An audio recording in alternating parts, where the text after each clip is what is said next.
Hello and welcome. Coming up tonight, can the Lib Dems replace Labour as the main party of the centre-left? I'll ask their leader, Sir Ed Davey.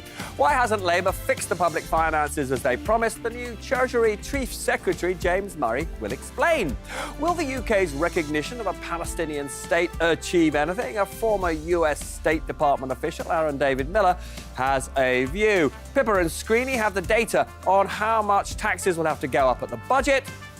The Chancellor is in a major pickle. Without much room for borrowing or cuts, tax rises seem inevitable. And throughout the show, Labour's Bell Ribeiro-Addy and Reform's Maria Caulfield will give Jeremy Corbyn and Zara Sultana a lesson in how to disagree respectfully.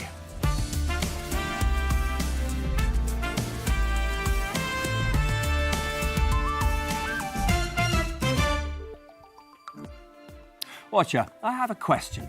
When a political leader, say Keir Starmer or Nigel Farage, announces an important new policy, do you ask yourself whether it'll achieve anything, or do you just love the headline and wear it like a badge?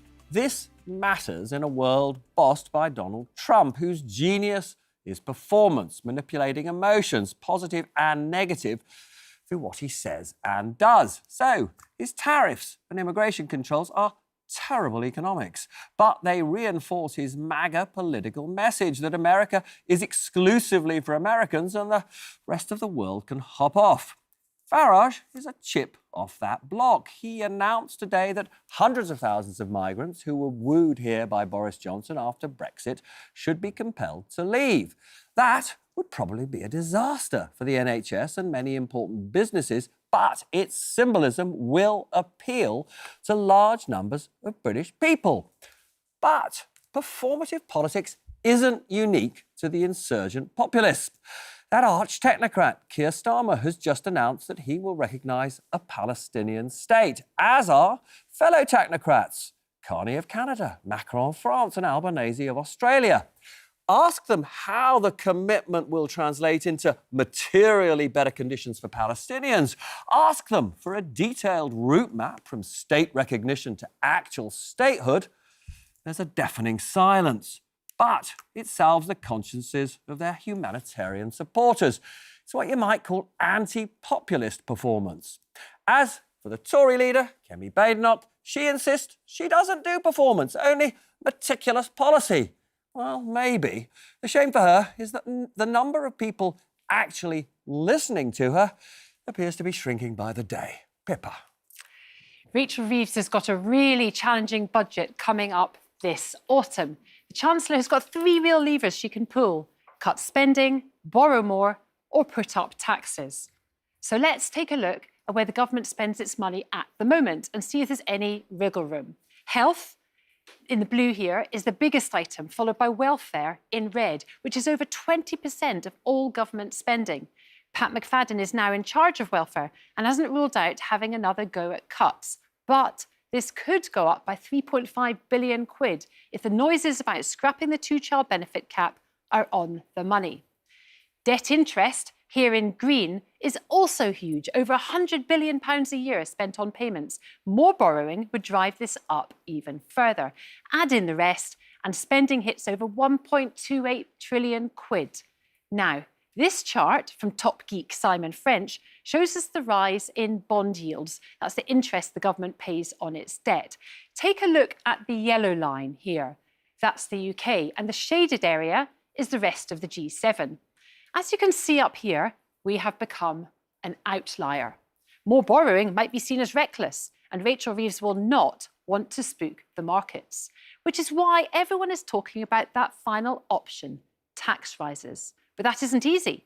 When she put up employers' national insurance last year, economists warned that it would increase unemployment and inflation. So what we're looking at here is rate of change in employment, with fewer people getting jobs. And now, crossing this white line, more people leaving work than entering. But look at the blue line, which is inflation. This has fallen since the double-digit figures of the energy crisis, but now the cost of living is creeping back up. The Chancellor will need to be careful of the consequences of any tax decisions that she makes this time round. Robert. Thanks, Pippa. Gripping stuff, which I'll be talking to James Murray, Chief Secretary of the Treasury, in just a moment or two about. But Joy to have both of you tonight. I'm going to go to you first, Maria. The last time you were on the programme, you were a Conservative, but very recently you joined Reform. Were you at the press conference today where Nigel Farage announced the new crackdown on those who have an indefinite right to leave, saying he wants hundreds of thousands of them to leave the country? Now, my memory is you used to be a health minister, and I think you started as a nurse.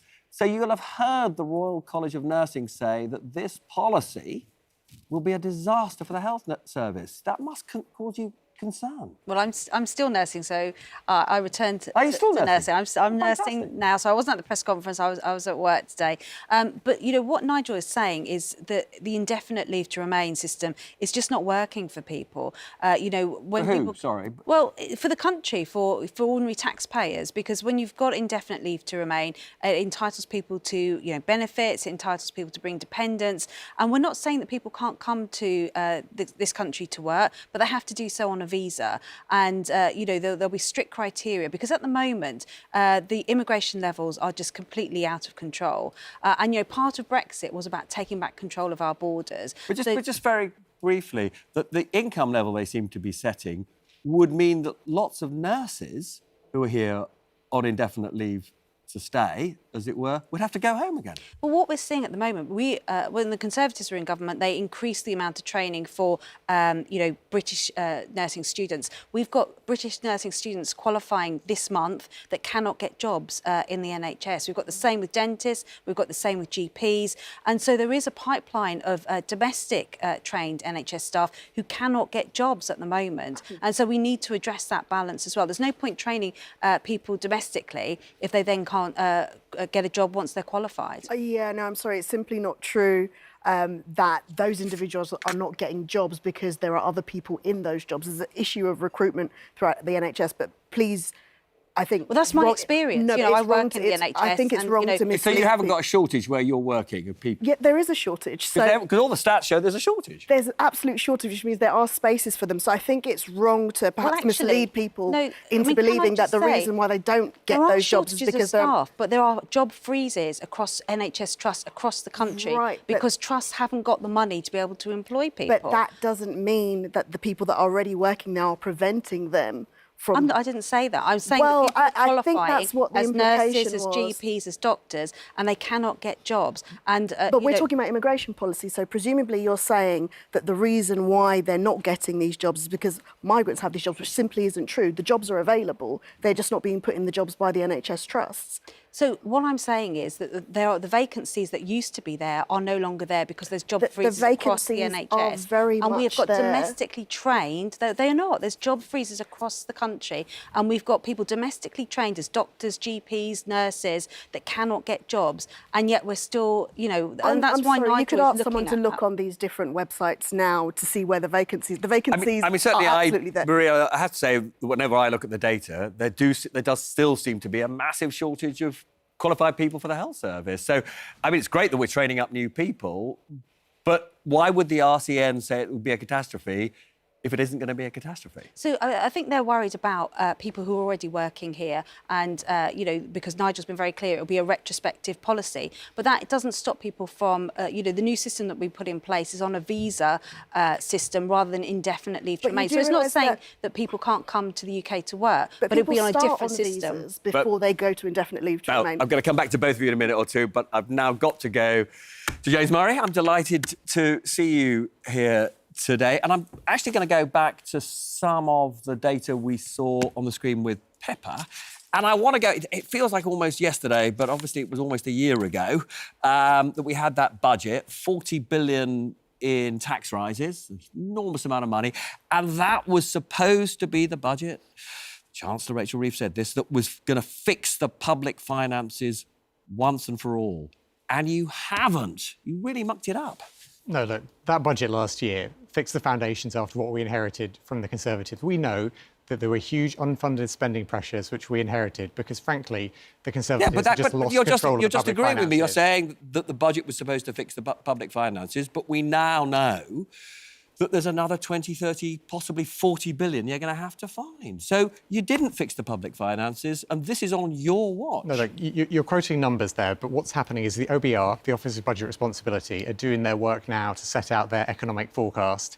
That comes to the Treasury works out what measures it wants to put forward at budget. But what underpins the budget last year and what will underpin the budget this year is the Chancellor's fiscal rules, which he introduced at the budget last year. Which and what they say... she's been unable to meet. No, and that's no, her fault. No, that's not the case. She met them at the budget last year, they were met at the spring statement this year, and they will be met at the budget again this year. With massive tax rises. Because the fiscal rules... With massive tax rises. Because the fiscal rules underpin the stability that we need to get investment and growth up in the economy.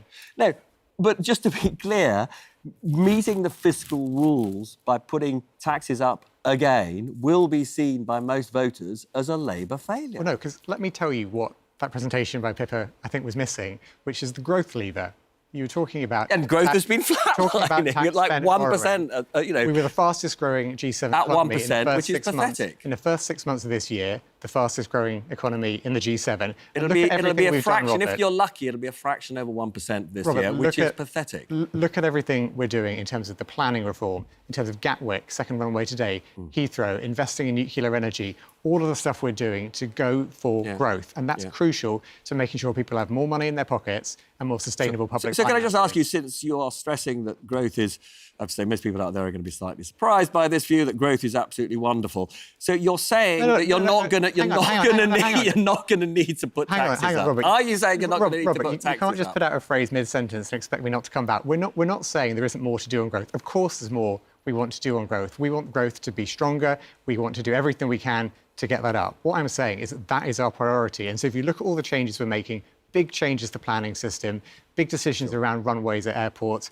all of the stuff we're doing to get the economy growing, that's really crucial to what we're doing. But what people will notice is you are refusing to rule out that taxes are going to go up very significantly. I'm not obviously going to write the budget here. It's on November the 26th. We're not asking you to write the budget. Responsibility has to do their work, and the Chancellor sets it out on budget day. I want to show you another manifestation of, you know, a problem that you've got, that people don't have confidence in the public finances. And, you know, I think this is a genuinely shocking chart, because this is the amount that you have to pay to borrow for 10 years, which is the sort of benchmark borrowing rate, as you know, versus what two countries that historically people would have said had much weaker public finances than ours, Greece and Italy.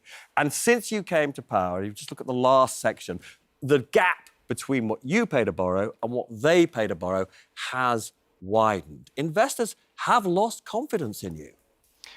I don't think that's true if you talk to businesses. I think there is a lot of confidence in what the British government... The facts can't lie. That's what that shows. There's a lot of confidence in the British economy. But look, we want borrowing costs to come down. And I mentioned earlier about our fiscal rules.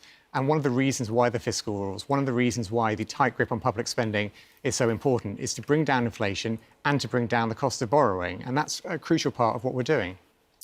Now, one of the reasons why investors are concerned is because they see all the pressures as being upward when it comes to your spending commitments. So, for example, we had Bridget Phillipson the other day, more or less committing that the two-child limit on universal credit is going to go. How much would that cost? I'm not sure that's what Bridget actually said in the article. What Bridget was speaking about is her personal commitment to tackling child poverty and setting out how all options are on the table. So is it not going to go this year? Well, as she said, two-child limit. All options are on the table. That's what she said. But how much would it? OK, I'm not going to ask you to.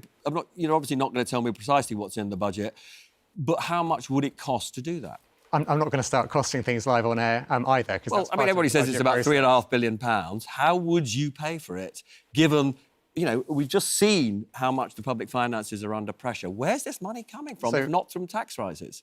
Robert, you're asking the same question in different ways to try and get me to guess what's in the budget. And the budget, I'm not asking you to guess, you're writing it. Well, no, but look, the budget's several weeks away. The decisions will be taken closer to the time. And anyway, the point is the Chancellor makes all those announcements on budget day. And, you know, we get into this sort of cycle in the media in the run-up to budget where people ask questions about what's going to be in the budget and can you tell us? And you will ask the question in many different ways, more and more eloquently. And I have to say, wait until November 26th. OK. On the other hand, because there's another aspect of this issue of, costs going up, costs coming down. Pat McFadden seemed to imply today, but I want to know if this is correct, that you would be able to announce not the same welfare reforms, they were rejected by your backbenchers and you backed down, but some kind of welfare reform in the coming months before Tims's review reports. Is that your expectation? Well, my expectation, and I think this is what Pat has set out, is that we need to make sure that people, particularly young people, don't end up on benefits indefinitely, that they are helped into work. Wherever people can work, they get the support they need to get into work. And, there is work going on now in terms of the welfare system. You mentioned the Tim's review, which is going to do its work over the coming months. There's also all the other work we're doing about supporting people to get them into work. But, the point for me is, as a Labour Party, it's inherent in our philosophy about getting people into work. We are the party of work. We want to make sure that anyone who can work gets that support so they can work. And that's driving a lot of the thinking around welfare and our other policies in government. And talking about work and indeed growth, which you've obviously said is a big priority, we've seen in America the president put up the cost of a high-skilled visa to $100,000.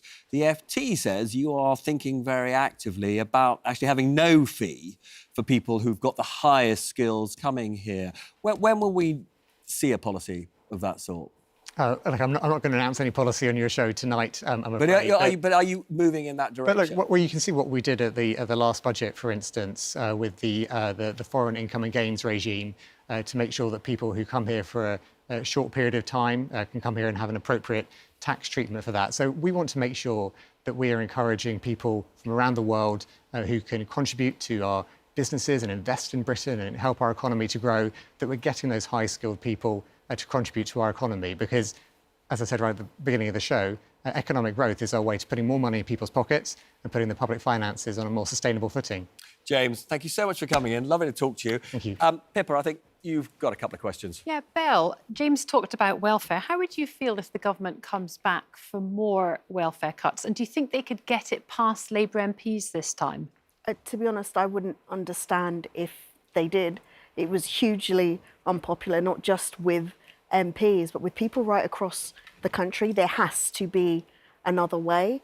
We can't do this to some of the most vulnerable people in our country who we're actually meant to protect. We need to look at more creative ways to make sure that we can meet the commitment and the need for welfare. I don't think that this idea of blanket cuts is going to help at all. And do you think the government will lift the two-child benefit cap this time? We've heard lots of suggestions that they might do. Well, I certainly hope they do. I mean, the Resolution Foundation, I think, estimated that we would lift 470,000 children out of poverty. That's no small thing. And I think any route that we're looking at in terms of ending child poverty has to go via this way. And the simplest way to do it is to lift that two-child benefit cap. So I'll be hoping that that's what happens in the budget. And I definitely do believe that there are ways that we can do it. A wealth tax, for example.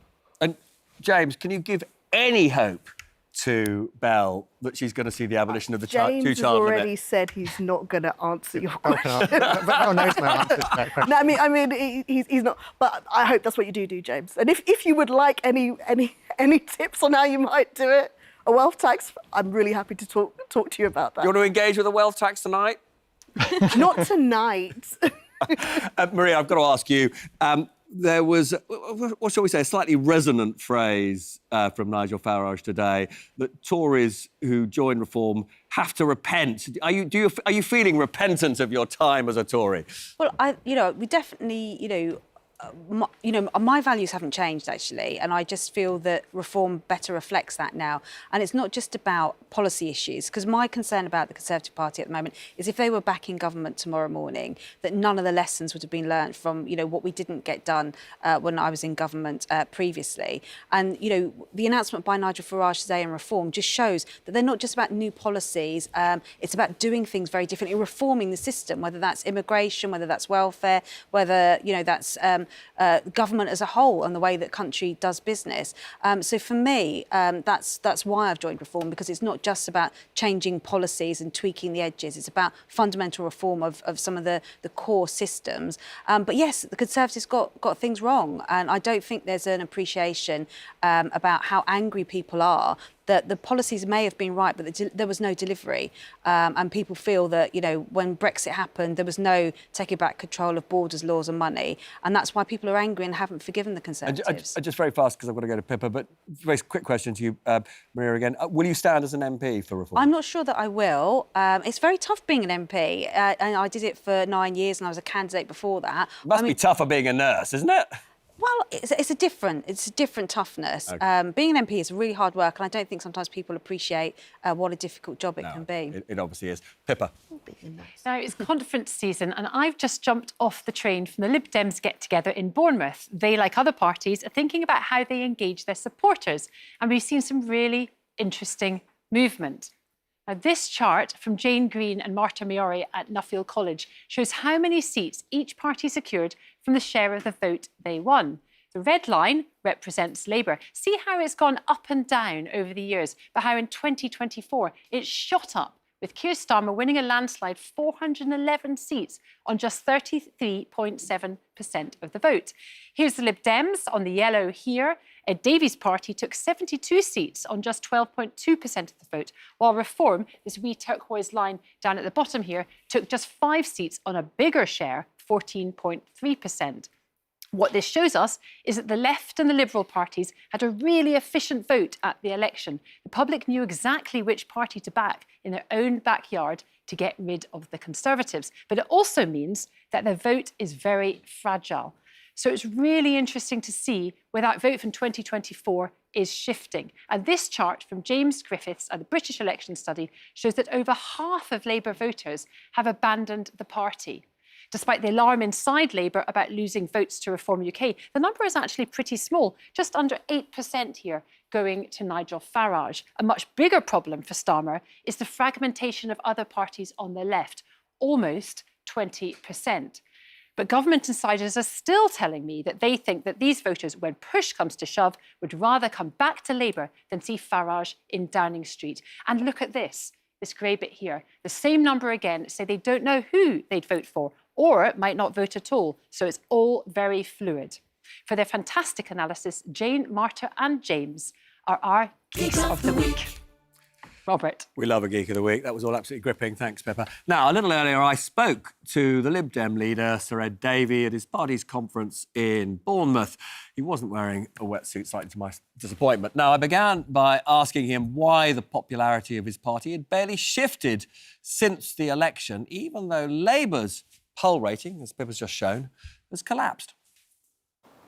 I actually think we're doing pretty well on the back of our historic result, the last general election, 72 MPs, our best result for 100 years. We had a really good set of local elections last May, and it's votes in ballot box that matter.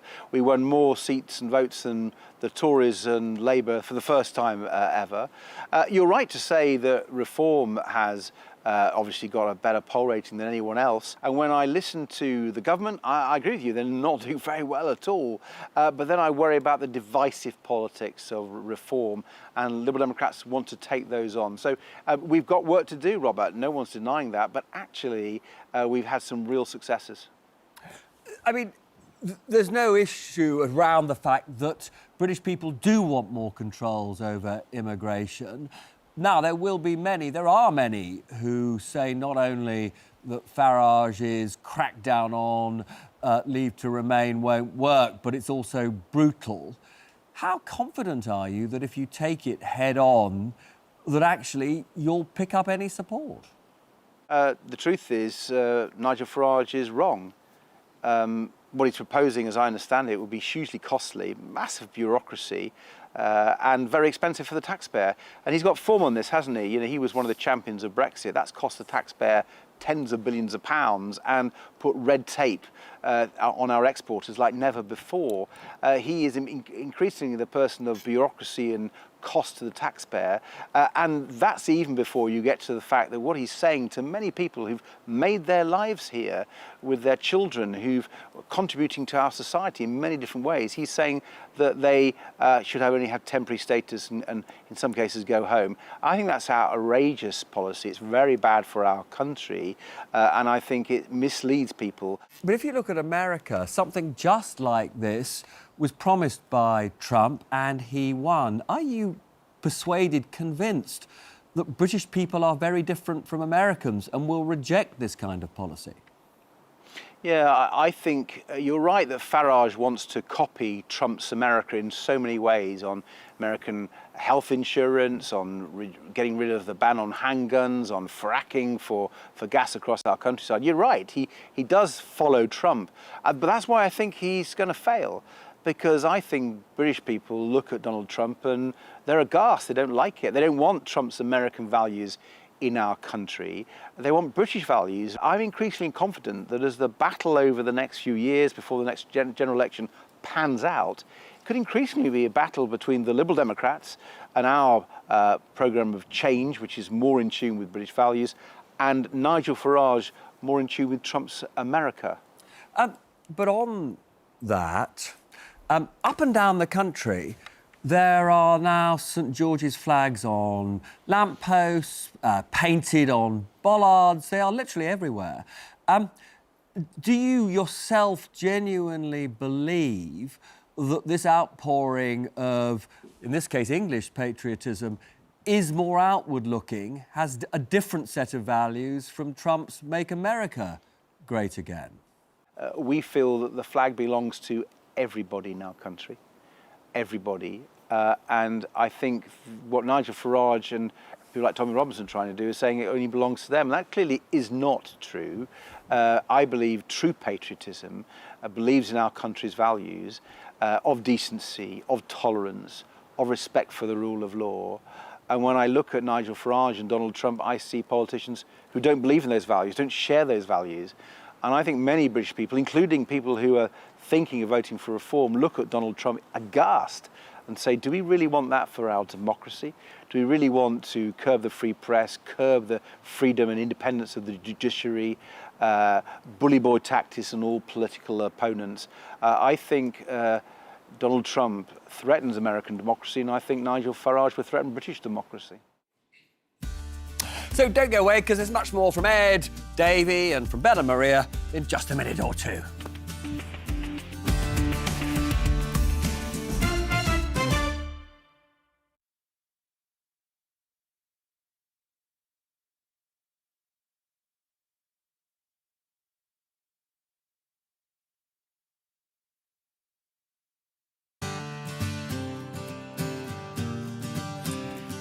Welcome to The Break. Today we're going to be talking about political breakups, Robert, defection, division and discord.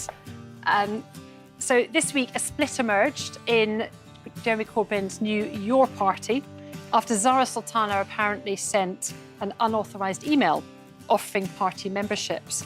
Bill, what did you make of this, and do you see a reconciliation on the cards? Is this going to become the heart is going to become whole again between Jeremy Corbyn and Zara Sultana? I mean, they're actually both friends of mine, and I understand, whilst I haven't spoken to them about it, that there's not an issue anymore. So I'm sure it'll be fun. And Maria, you recently defected to Reform. What's it actually like defecting? And have any of your former colleagues given you any grief? No, I've not had any grief at all. And I think, I guess it's just, you know, with the Reform situation, it reflects the mood of the country. There's many Conservative voters who are now voting Reform. And so, yeah, no, I've actually had quite a lot of support, to be honest. And now we've compiled some recent breakups, and I'd like you to rank them on how likely you think that they are to collaborate in future. So we've got Elon Musk and Donald Trump, we've got Boris Johnson and Rishi Sunak, Nigel Farage and Rupert Lowe, and the princes, Harry, in fact, and Prince William. I think his name actually is Henry, isn't it, officially? So, Bill, let's start with you. Which do you think is most likely to happen first? I think the brothers. You think the brothers? Blood is blood. Blood is deeper than whatever the saying is. Yeah. And what about, and then who else next? Probably Elon Musk and Trump. Well, they were sitting together, weren't they, at the memorial service the other day? And then last of all, these two. I don't care. You don't care? Okay. Sorry. What about you, Maria? Do you care? Maria, what do you think? Who's the most likely to I think kiss Trump, and make up? I think Trump and Elon Musk, for the very reason you said, that Yeah. at the Charlie Yeah. Kirk Memorial, they were sitting together and I think building bridges. I'm not so sure about the princes. I'm not so sure about that one. What about this one? In terms This of, is Nigel Farage and Rupert Lowe, Yeah, kicked out the party. Do they like Yes. kiss and make up at any time? I don't know. I think they may do. I think maybe closer to the election. When he thinks there's a job in it for him, maybe. No, I don't know. I mean, I'm not on the. I don't have any inside knowledge on that. Yeah, I'd say maybe not for a while, but maybe closer to the election. At some point. OK, great, thank you.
Welcome back now. Lots more from Ed Davey. And in the second part of my interview with him, I pointed out to him that he's alleging that X generates revenues from what he describes as criminal activities. So if he believes that, how on earth can he justify that he continues to put out statements on the social media service?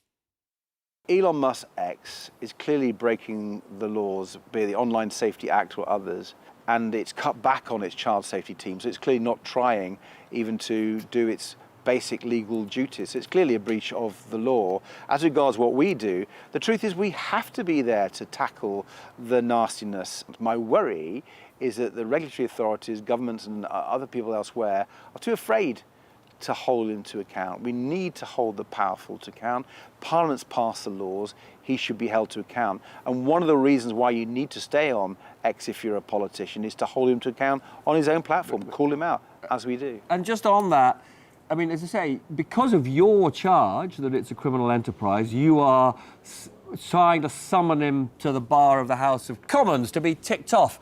There's absolutely zero chance of him turning up. This is just a stunt.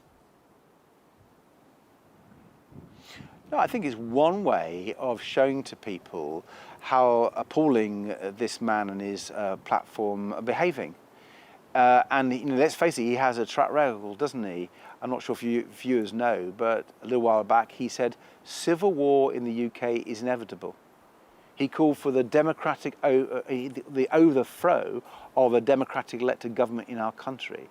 People saw what he did in that video link. Many people believe it was inciting violence, and we saw 26 police officers hurt and 4 seriously hurt. But can I just ask you, do you think that if he was a British citizen saying that in the UK, he should be prosecuted for hate speech?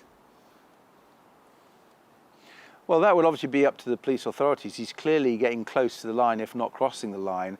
And I make the point that saying the sort of incendiary things that he did to a big protest like that, because let's be clear, the law says it depends what you say in the context of where and when you say it. I wouldn't be surprised if judges thought that was stepping over the line. So should there be an arrest warrant issued for him? Well, I'll leave that to the police with respect to the remarks he's made. What I have said is I hope Ofcom investigates clear breaches of the rule with respect to how his business is playing. The truth is, when you look at Elon Musk, you've got to follow the money. You know, he doesn't care about the British people. He doesn't care about our country. He cares about his own bank balance and bank account.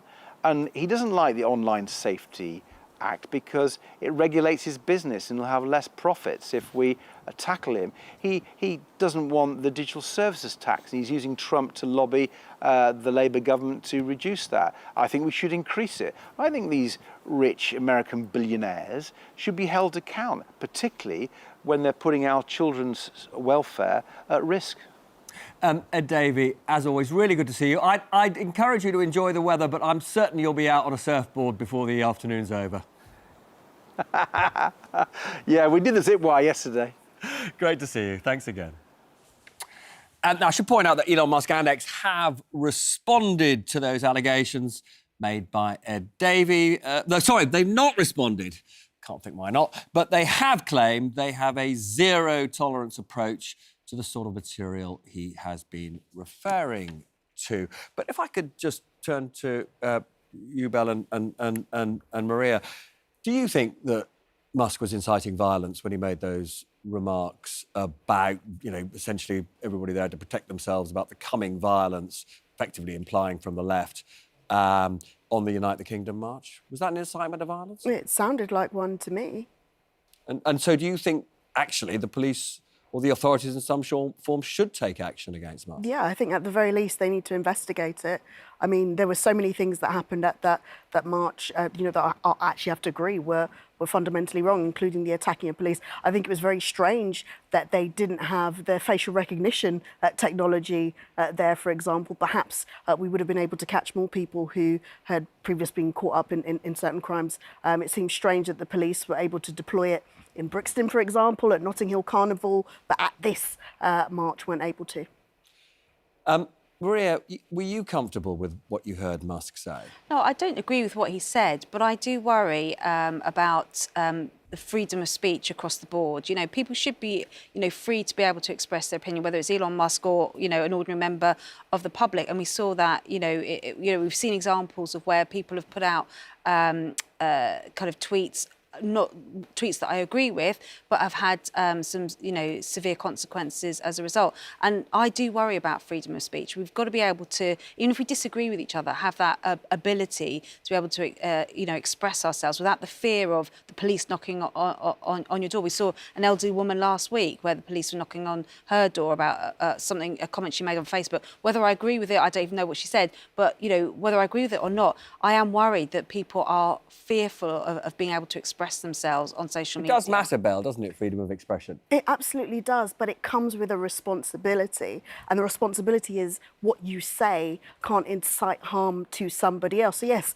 absolutely, there's so many things that people say that I don't agree with. I work in the House of Commons, and quite frequently across the side of the other side of the House, somebody's saying something I fundamentally do not agree with. I'm not calling for them to face any sort of prosecution, but freedom of speech has to come with a responsibility, and that has to mean that the words that someone is using is not inciting harm to someone else. So much more I need to talk to both of you about, but first, Pippa. Now, this week, world leaders are gathering at the UN in New York, where they'll discuss the situation in the Middle East. At the same time, in Gaza, the death toll continues to rise and is now over 65,000, according to the Hamas-run health ministry. And yet, the Israeli army has launched a new offensive into Gaza City. Now, the red on this map shows areas where the IDF has designated combat zones. And in yellow, these bits here, areas under new evacuation orders. Together, they make up 86% of the territory. And despite this, hundreds of thousands remain. Back at the UN, countries continue to recognise Palestinian statehood, and we expect over 150 to have done so by the end of the week. That's 78% of UN members. In the UK, this symbolic move is supported by the biggest group of voters, with 44% here agreeing that it's the right step. But people are sceptical about whether it will actually bring an end to the conflict. 41% think that it won't make any difference at all. Robert. Thank you so much, Pippa. Now, I'm delighted to be joined by Aaron David Miller, former senior State Department official. Aaron, 4 out of 5 of the permanent members of the UN Security Council now recognise a Palestinian state. Do you think that brings the prospect of such a state any nearer? No. Recognition, no recognition.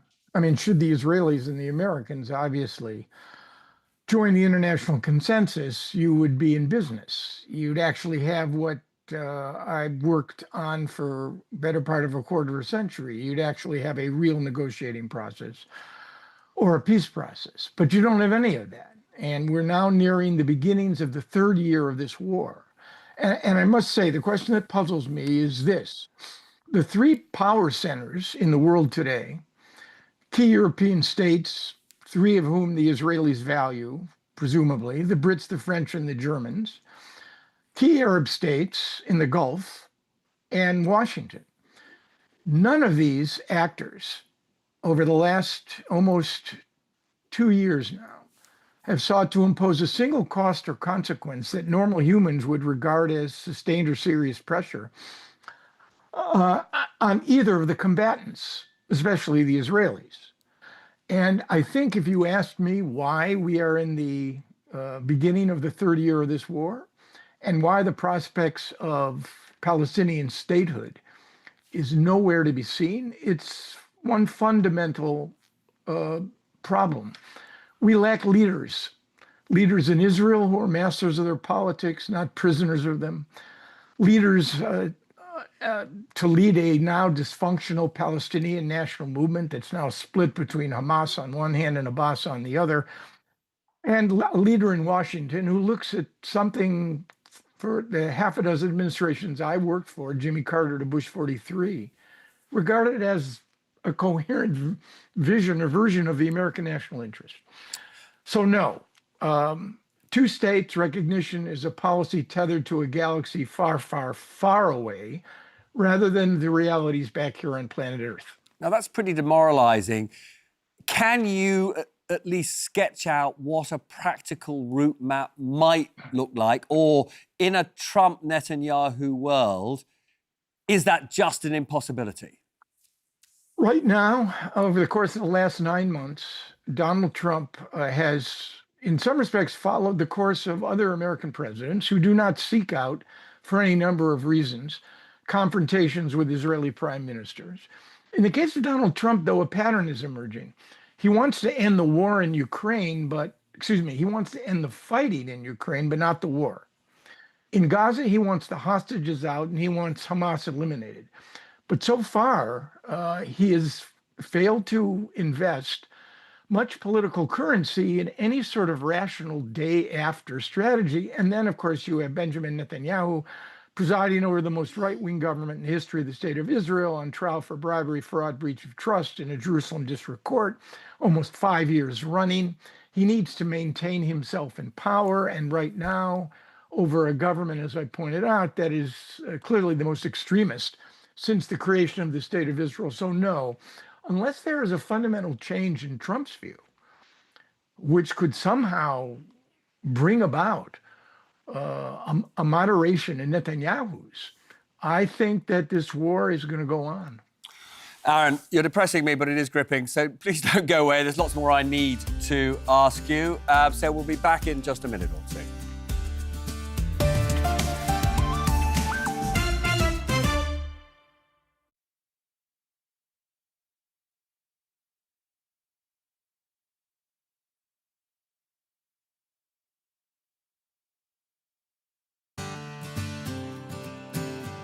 So welcome back to The Break. We're now going to be talking about political memoirs. Kamala Harris's new book, 107 Days, is set to be published tomorrow. It follows her 2024 presidential campaign and lifts the lid on her tense relationship with Joe Biden, or the Bidens generally.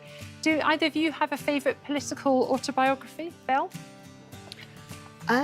Well, I actually really liked Diane Abbott's one, although I have threatened to write an additional book which is called All the Things That Diane Abbott Didn't Say, Oh, right, because I feel like she left a lot out. That's really interesting. We definitely read that one.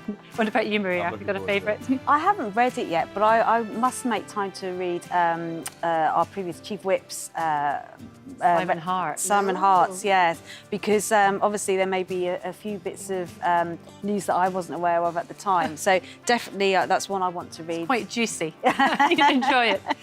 So we've collected some quotes from memoirs, and we want you to fill in the blanks. So in his 2010 memoir, A Journey, Tony Blair said of the fox hunting ban, obviously very controversial at the time, if I proposed solving the pension problem by doing what, I'd have got into less trouble for it.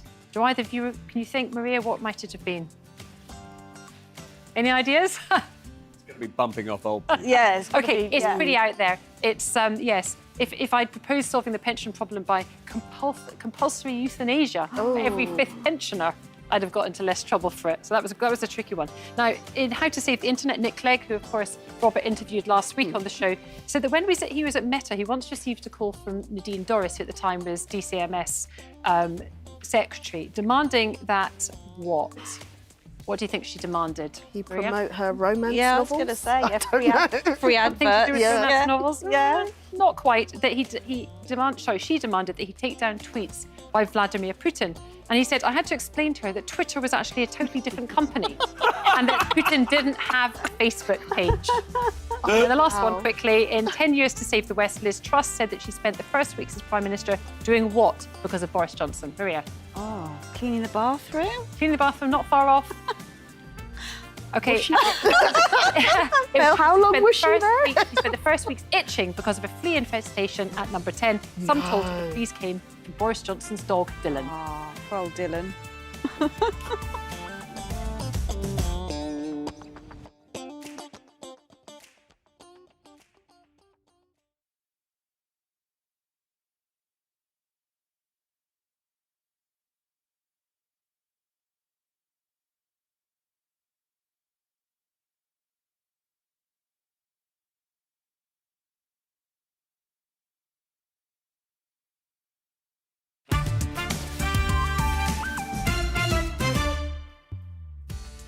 Welcome back. I'm delighted that Aaron is still with me. Aaron, whenever the Israeli ministers or their spokespeople are asked about annexation of the West Bank, they refuse at the moment to rule it out. How likely is it, you think, that they will move within coming weeks to do that? A great question, Robert. You know, if we're talking about a partial annexation or even full annexation, I suspect even this Israeli government that takes American support far too often for granted would want at a minimum, a flashing green light from the Trump administration. The problem is that even without a formal move to annex, what you've seen over the course of the last, since this government was formed in December of 2022, and the average length of an Israeli government since independence is 1.9 years. So this government may actually go to term, which would be next fall, which is hard to believe, given some of its policies. But I think what you're watching on the ground in the West Bank is, frankly, de facto annexation in everything but name. And you have Bezalel Smotrich, who is literally the minister in charge, along with the Israeli Defense Forces. He has done everything he can to civilianize much of the mechanisms of control and to create an environment in which Israeli settlers, I think, have a margin to wreak havoc, even terror, on Palestinians. So even without a formal declaration, I hate to depress you, Robert. I mean, these interviews depress me as well, but I ascribe to Groucho Marx. He once said, who are you going to believe, me or your lying eyes? I see what I see, and I haven't given up hope. It's just we do need leaders, Robert, and we do not have them. No, that seems very clear. And therefore, on an aspect of that, last week I asked Donald Trump a question at the press conference that he gave here at Chequers in the UK.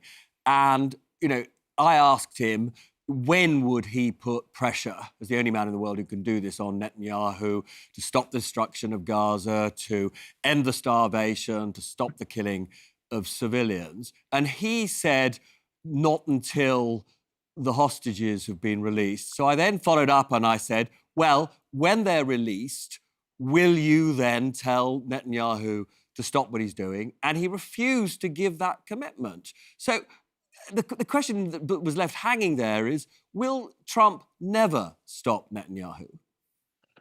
Well, never is a long time. I got kids and grandkids. I don't like to say never even about Israeli-Palestinian peace because we can't see what's in front of us, and we don't have the right to mortgage our grandchildren's future by saying never. I mean, no one ever believed apartheid would end the way it did. So I think, though, in Trump's case, I've learned one thing working for half a dozen secretaries of state, both political parties, having voted for Republicans and Democrats and worked for them. Robert, governing is about choosing. It's about determining what's important to you. And 9 months in, I would say, no matter what the rhetoric from the Trump administration, they have not made ending the war in Gaza and what might come later, building a bridge to try to do something about solving, or at least creating conditions to resolve, the Israeli-Palestinian conflict. People care about what they own. And I think in this respect, Donald Trump has chosen, for any number of reasons, really not to own this particular issue. Aaron, look, thank you so much for joining us. It was depressing, but it was also enlightening. And we hope you'll come back again soon. Thank you. Thanks so much. So much. Belle, you are somebody who, like many Labour MPs, are very much in favour of recognition of the Palestinian state, which we've seen from a number of countries, including the UK. In a best case, what would you hope that will achieve? Well, I think it's important to recognise that it has to be a prerequisite for peace. You've got to treat both groups equally if we're going to move forward to some sort of just and lasting peace. But obviously that's not where we stop. We can't allow this genocide to continue, and all countries, and not just our own, need to look at more pressure. We need to stop selling arms. We need to think about sanctions. We shouldn't be rolling out the red carpet for Israeli politicians, for example. There have to be consequences for certain actions. But above all, we need to look at things we can do as a collective international community to end the war. Too many people are dying, and it is depressing to think that there is no end in sight. But that's only going to continue if we don't continue to apply more pressure to Israel. Yeah, although, it does look as though every country in the world can apply pressure, but if America doesn't, nothing changes. And Maria, therefore, it was clear Nigel Farage was very much against recognising Palestine. I mean, he said he believed that was rewarding Hamas. The Prime Minister, however, has been absolutely clear there can be no role for Hamas in a new Palestinian state. So do you agree with Nigel Farage that this was the wrong decision? Yeah, I think it's a terrible mistake. I mean, obviously, I believe that a two-state solution is the ultimate solution to get peace in the area. So you do believe in the two-state? Absolutely, but not with a Hamas government. I mean, literally... But as I say, the Prime Minister has said there's no chance. But he has recognised Palestine now under Hamas, and Hamas themselves came out yesterday to say that this has been a great success for them. No country was proposing to recognise Palestine before that October the 7th tragedy. Lots had. But not formally, not formally gone forward to do that. Yeah. And this has absolutely, Hamas are a proscribed terrorist organisation, and this has just rewarded their actions from October the 7th. So it's slightly frustratingly, what the reward we're out of time, Belle. I'm really sorry. Sorry, Maria. Sorry, Belle. Now that's it. Next week we'll all be at Labour conference where Keir Starmer will launch phase 3 or 4, or is it 5 of this government? I've lost count. So if you know, drop me a line. Goodbye.